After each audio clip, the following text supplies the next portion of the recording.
because the main mission of this whole thing was sign no one, use what we've got.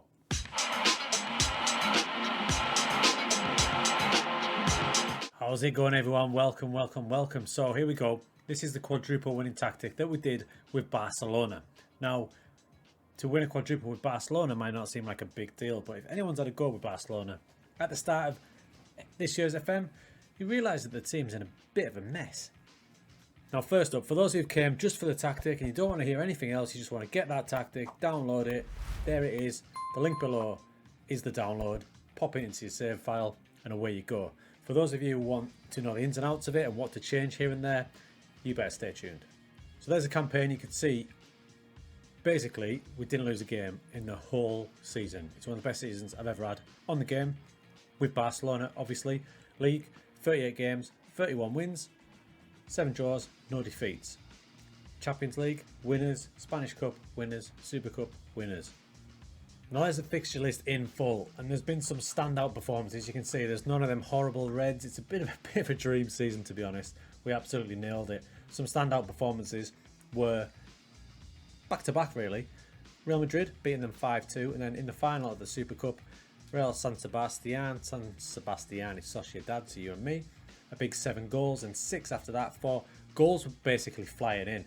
So much so that in the Champions League, when we got to the quarterfinals against Man City, we beat them 4-0 as well. So the tactic's got legs. It can hammer in the goal. But more impressively for me, was the ability to keep clean sheets.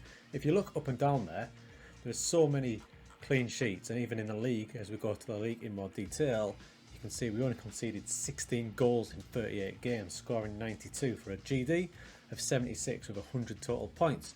It's a good all-round tactic that, bizarrely, when you look at it, is more solid than it should be. Now, the reason I think that it's so solid is we have the possession. You keep possession. If the other team doesn't have possession, they're not going to be able to score against you. The shorter passing and lower tempo brings us into it, but also, of course, is the quality of your player. So when you're looking for midfielders for this formation, you've got to think like, I've got Pjanic here and De Jong. Look at the passing, 18, the technique, the first touch. These are the sort of things you're going to have to look for in your two ball-playing midfielders, even to a degree, your deep-line playmaker. Now, this is one of those roles, like I said at the start, where you can tweak. If you don't want to use a deep-line playmaker, you want to be a bit more solid. There's a few games in the season I dropped Busquets into central midfield defence just to stiffen it up a bit, specifically in the away games, the big away games. But most of the time, he did play as a deep-line playmaker. Other key positions is Alba, left back, huge, 15 assists. He's going to supply your width down one side. Roberto, less so, 7 assists, but as you can see from the way the tactics laid out, he's on a full-back on attack. He's not going to be as bombing on. The Mazzala will go into there, combined with Griezmann, the attacking midfielder there, to supply the width that side, whereas on the other side, Alba will be doing most of that work up and down. Now, the lone striker is a Trequartista. The reason for this is I wanted him to roam around like that, to allow space for the shadow striker, attacking midfielder, to bomb into. Now, it really helps if you've got a Leo Messi, obviously. So there's Leo, and as you can see, we got the best out of him, undoubtedly. 54 goals in 56 games with 21 assists. Now, you're not all going to have a Leo Messi. So this is where you need to get a bit flexible with some roles. If you haven't got a nice Trequartista, by Trequartista, I mean flair, I mean movement off the ball, dribbling, all sorts. When you highlight it, the game will tell you what I'm talking about. It's his favourite position as a striker.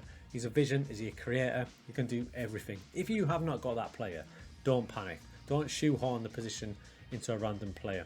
Basically, you want another role where they'll float around, where they'll drop off, so you could even shift it to a deep line forward on attack. He's still going to drop back and leave space for these boys. As long as you have the player instruction to go wider, move into channels, it will work.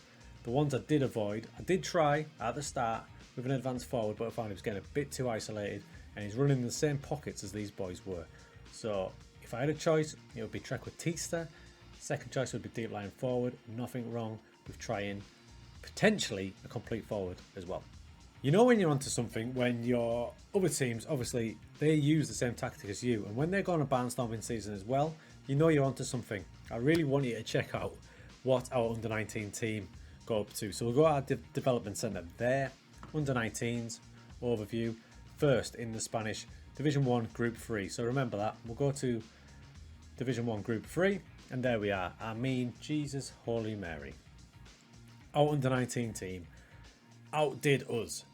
Played 38, won 38 for 190 against 5. Goal difference of 185, maximum points of 114. There's a team in third which sums that up. Damn, exactly. That is a dream season. There you can see it. They're just pummeled teams. There's 11 nils in there. There's 8 nils. There's 5 nils. Let's just click on that 11 nil and you can see. Look at that for a cool photo.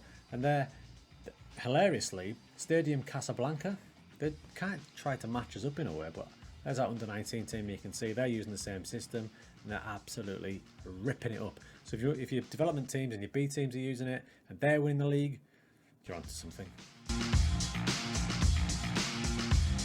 Other things to look out for, you're going to get a load of set players because when you've got so much of the ball, you're going to get fouled an awful lot.